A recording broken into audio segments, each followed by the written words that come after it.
Hello everyone. Hey video hi siamna chan chu investment diklauna tur shil chauka du ke hi mizo ka ni lawa in chat thiam thowa mizo tong in shil tatuma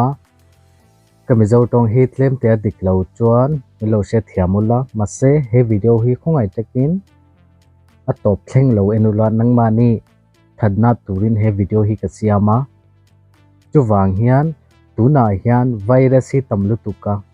chu eng virus nge a covid virus chau hi ni lo damlna tur virus chau hi ni lawa investment virus po hi tamlu tuk a investment virus hi tamlu tuka nitin he khovela hian nitin scammer ho hi a tamlu tuk khoi rama tingin porong kal mai thei an tamlu tuka at tamzwal achan chu eng wangin nge kan se thiam lo wang hian kan zirna hi tlem lu tuka wang hian kan se thiam lawa kan zir thalawa poisa khoya po kan thun top zela an hnunga khami poisa nen an tlan bo vek zel thina ke hian ka thiam lu tuka ni lawin poisa tam tak ke ma po ka te bo invest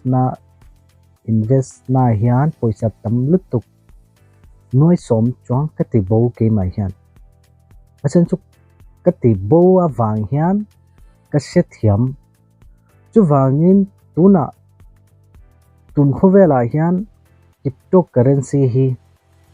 allar lutuk allar nasal tuka wang hian mase khami cryptocurrency hi kan se thiam lo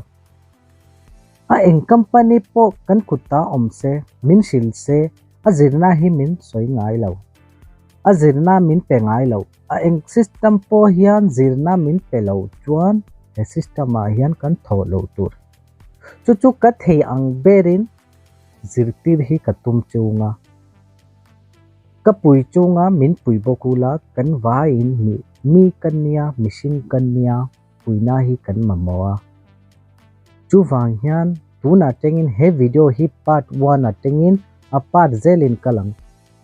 chu nangmani po hi he video hi en charula nangmani loss na po hi thei ang bering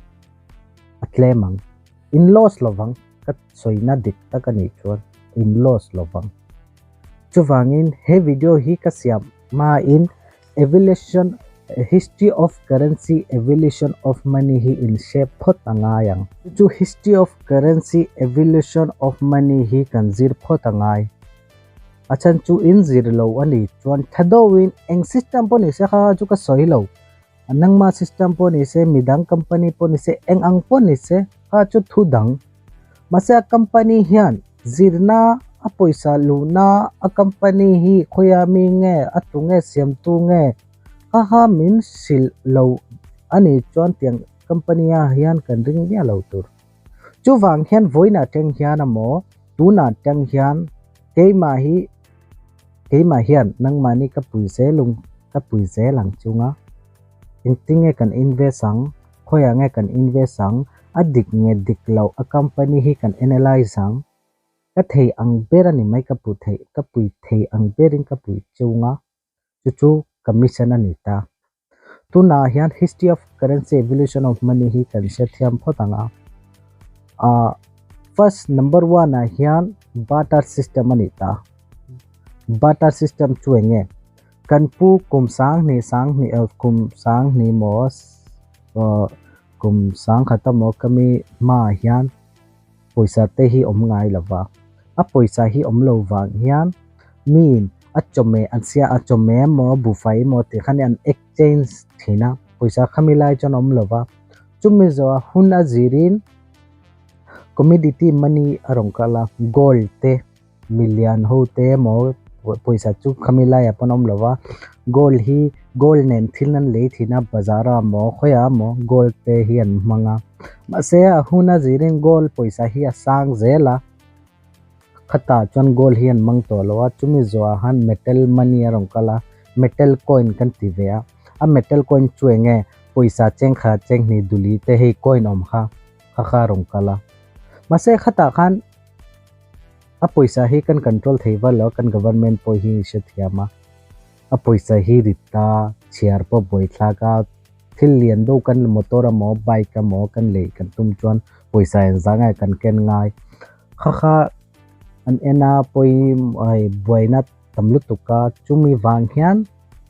a next ta chuan paper money rong kala tuna po kan nei mai the nangma poi ne ya tuna keima pon kan ne ya mase a paper money hi limit omta India mi poisa ani chuan India choi mang theita abak chu khoya mai mang theilawa aha chuku thu dangani ta ka bank ai kala kha aka exchange masa khata chuan process tama boina potam mase a direct in i khoya mai mang theilo chu limit omta India choyama khata pon ruk teoma poisa tam tak poisa keng theilawa ruk teoma tibo teoma tiang teom thina chumi zo khan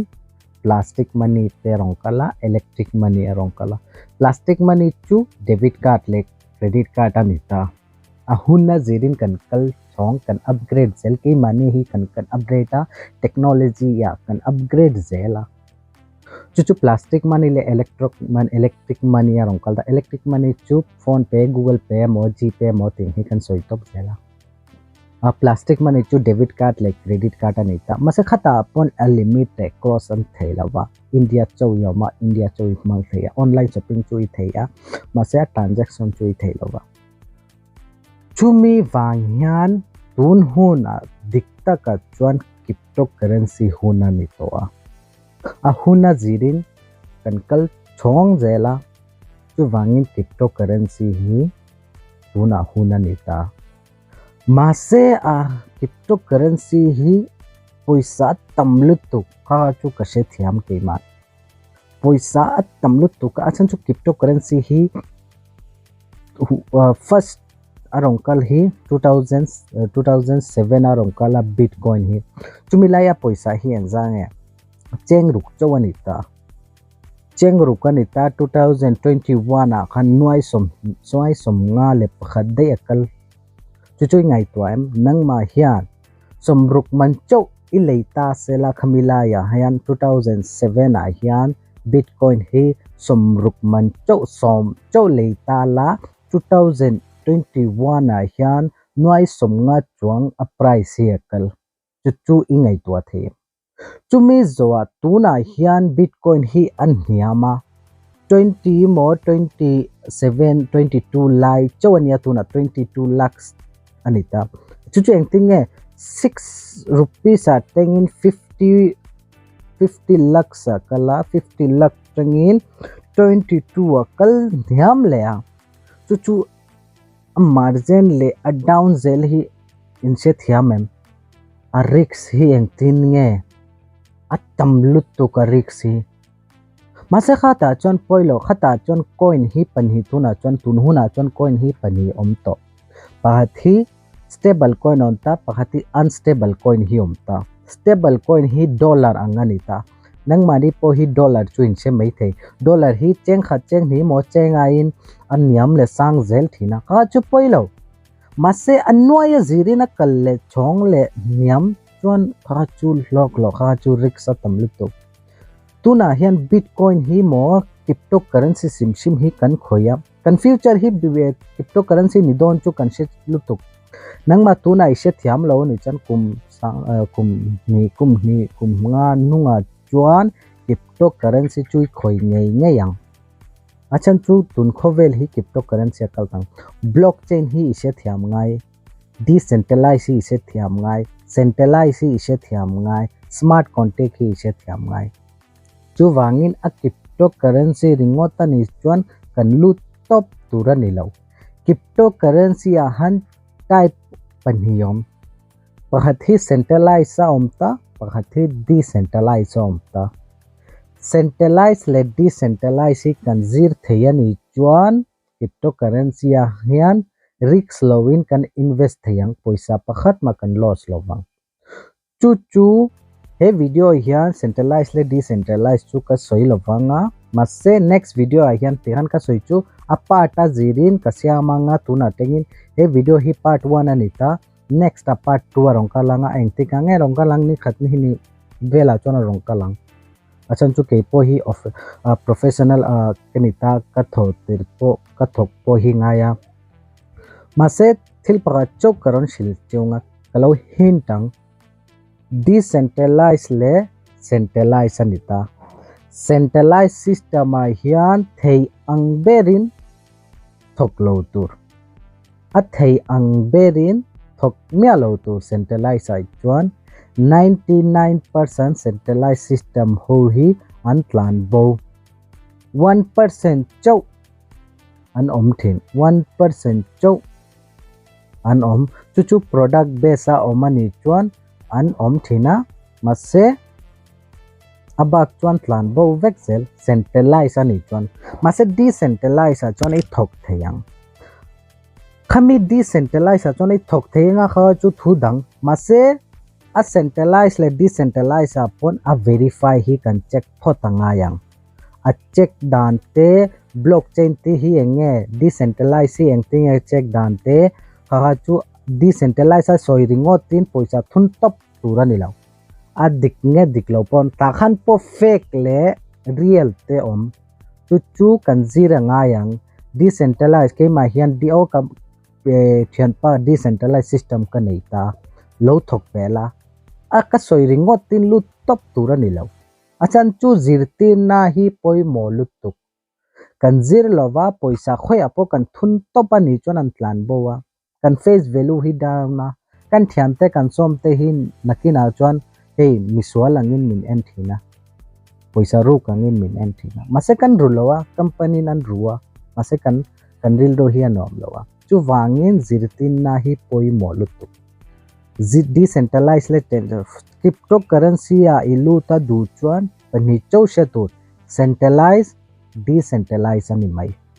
centralized a chuan thei ang berin thok mia lo tur decentralized a chuan thok tur mase a decentralized hi kan verify photang chu a verify dan te a diknge diklo te a company te a creator te a siam tu te engkim kan check thei vek heta tengin chu engkim kazir tir vekang chunga min follow la whatsapp group omanga khata khan omula private group ania midang in anro message chu kha in boil awanga kema message chu hi omang group ai jan personally engemo eng system mi po in se duani chan min message la ka chekanga adikle diklo ka thei ang berin karon sil tu mangchu chu vointan hei ni se next video ya hian centralized hi enge decentralized hi enge kan jirang chumi zoa system thado upon invest turi kan jirang poisa thadowin khoyange kan invest sang thadowin khoyange kan thok theyang thadowin amount hi engting e kan hlo theyang kha po kan jit pelang mase tuna chuan a crypto hi kan jir photanga yang chuwangin min subscribe ula nilopan whatsapp group a hian lo omula ni tinamo ni hinunga video chuka upload tonga kha theyang bering a video hi top thleng lo en tumula